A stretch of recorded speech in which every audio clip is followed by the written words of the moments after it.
નમસ્તે બાળકો, good morning. કેમ છો બધા? મજામાં ને? તો ગયા લેક્ચરની અંદર પણ આપણે નિબંધનો અભ્યાસ કર્યો હતો ને આજના લેક્ચરની અંદર પણ આપણે નિબંધનો અભ્યાસ જ કરીશું. ગયા લેક્ચરમાં કયો નિબંધ જોયો હતો?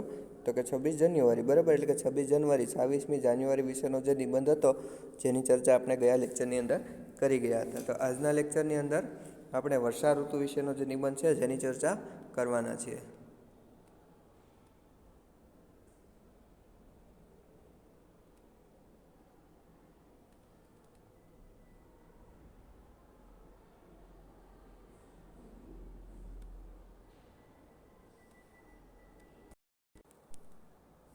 તો વર્ષા ઋતુ વિશેનો નિબંધ જોશું. નિબંધના મુદ્દાઓ છે કે વસંત ઋતુ और વર્ષા ઋતુ, એટલે કે વસંત ऋतु અને વર્ષા ઋતુ.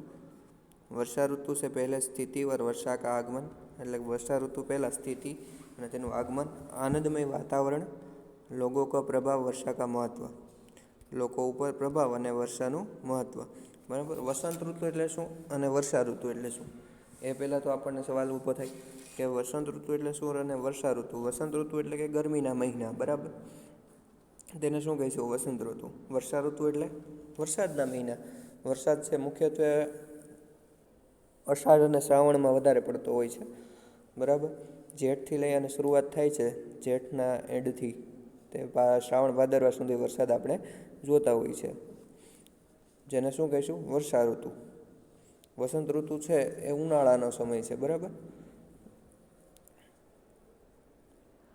ફાગણ, ચૈત્ર આ બધા મહિના છે તે વસંત ઋતુના છે, બરાબર. તો જોઈએ આપણે વર્ષા ઋતુ વિશેનો નિબંધ કે કવિઓ ने ऋतुराज वसंत का बहुत गुणगान किया है. એટલે કે કવિઓએ ઋતુરાજ એવી વસંતનો ઘણો બધો ગુણગાન કર્યા છે. લેકિન હમારે જીવન में વિશેષ મહત્વ વર્ષા ઋતુ का ही है. પરંતુ આપણા જીવનની અંદર વિશેષ મહત્વ છે એ વર્ષા ઋતુનું જ છે, બરાબર. કવિઓ છે તેણે ઉનાળાના ઘણા બધા ગુણગાન કર્યા છે, પરંતુ આપણા જીવનની અંદર જે ચોમાસું છે તેનું વર્ષા ઋતુનું જ ઘણું બધું મહત્વ રહેલું છે. ક્યોંકि હમારે દેશ में વર્ષા ઋતુ ही पानी के मुख्य स्त्रोत है. કારણ કે આપણા દેશની અંદર વર્ષા ઋતુ છે તે જ આપણા માટે પાણીનો મુખ્ય સ્ત્રોત છે. ઋતુ की प्रचंड गर्मी से नदी, नाले और तालाब सूख जाते हैं. એટલે કે વસંત ઋતુ છે તેની પ્રચંડ ગરમી હોય તેનાથી નાળા, નદી અને તળાવ છે સુકાઈ જાય છે. પશુ પક્ષી મનુષ્ય સભી અસહ્ય ગરમી से व्याकुल हो उठते हैं. પશુ પક્ષી અને મનુષ્ય, જે પશુ પક્ષી અને માનવીઓ છે, બરાબર, તે બધા અસહ્ય ગરમી એટલે કે ન સહન કરી શકાય તેવી ગરમી, અસહ્ય એટલે શું? ન સહન થઈ શકે તેવી ગરમીથી વ્યાકુળ થઈ જાય છે. ऐसे में वर्षा ऋतु वरदान बनकर आती है. તેવામાં વર્ષા ઋતુ છે, ચોમાસું છે, વરદાન બનીને આવે છે. બાદलों की गड़गड़ाहट और बिजली की कड़कड़ाहट से वातावरण सजीव हो उठता है. એટલે કે વાદળોના ગડગડાટ અને વીજળીની કડકડાટથી વાતાવરણ છે પાછું સજીવ થઈ ઉઠે છે.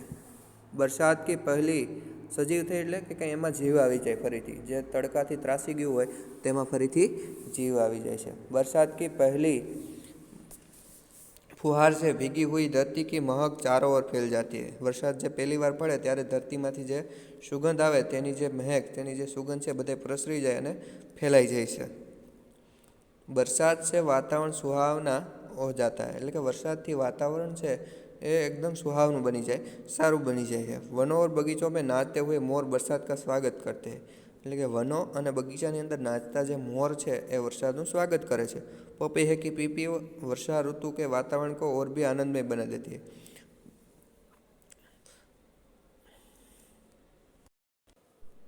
એટલે કે પપીહાની પીપી જે તેનો અવાજ છે તે વાતાવરણને આનંદમય બનાવી દે છે. ચારો ઓર मेढकों की टर और झिंगुरों की झंझार सुनाई देती है. બરાબર. ચારો બાજુ છે એ દેડકાઓનો ટર જે આપણે અવાજ આવતો હોય તે જણકાર છે આપણને સંભળાય છે. વર્ષા કા અમૃત જલ પીકર પેડ પૌધે હરે હો જાતે. એટલે કે વર્ષા જે વરસાદનું પાણી છે તે પી અને વૃક્ષો અને છોડવાઓ છે તે પાછા લીલા થઈ જાય છે. और उन रंगबेरंगी फूलों खिल उठते हैं. અને તેમાં રંગબેરંગી ફૂલો છે તે ખીલી જાય છે. देखते ही देखते હર તરફ હરિયાળી છાતાતી. એટલે કે જોત જોતામાં જ બધી જાય હરિયાળી છવાઈ જાય છે. આકાશ મેં સતરંગી ઇન્દ્રધનુષ કી શોભા દેખતે ही बनती है. એટલે કે આકાશની અંદર 7 રંગોવાળું ઇન્દ્રધનુષ તમે બધાએ જોયું જ હશે, તેની શોભા પણ જોવા મળે છે. બરસાત કા આગમન એટલે કે વરસાદનું આગમન जनजीवन में नई उमंग भर देता है। वरसादનું આગમન जनजीवનમાં नवी उमंग भरी दे છે। छोटे छोटे बच्चे वर्षा के गीत गाए हुए बाहर निकल पड़ते हैं। नाना नाना बाળકો છે વર્ષાના ગીત ગાતા ગાતા બહાર આવી નીકળે છે।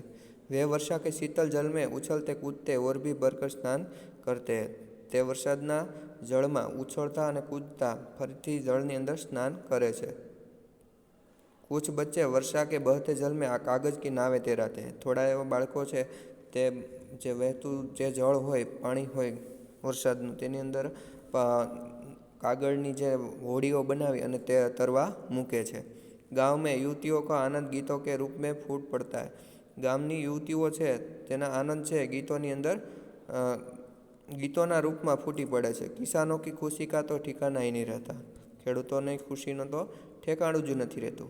क्योंकि भारत कृषि प्रधान देश है, कारण કે ભારત છે એ કૃષિ પ્રધાન દેશ છે। કૃષિ આધારિત ખેતી, કૃષિ આધારિત જ આખા દેશનું અર્થતંત્ર હાલે છે। यहाँ खेती ही लोगों का मुख्य व्यवसाय है। અહીંયા જે છે વ્યવસાય મુખ્ય તે ખેતી જ છે और खेती का मुख्य आधार बरसात है અને ખેતીનો મુખ્ય આધાર છે તે વરસાદ છે। संतुलित वर्षा खेती के लिए बहुत उपयोगी होती है।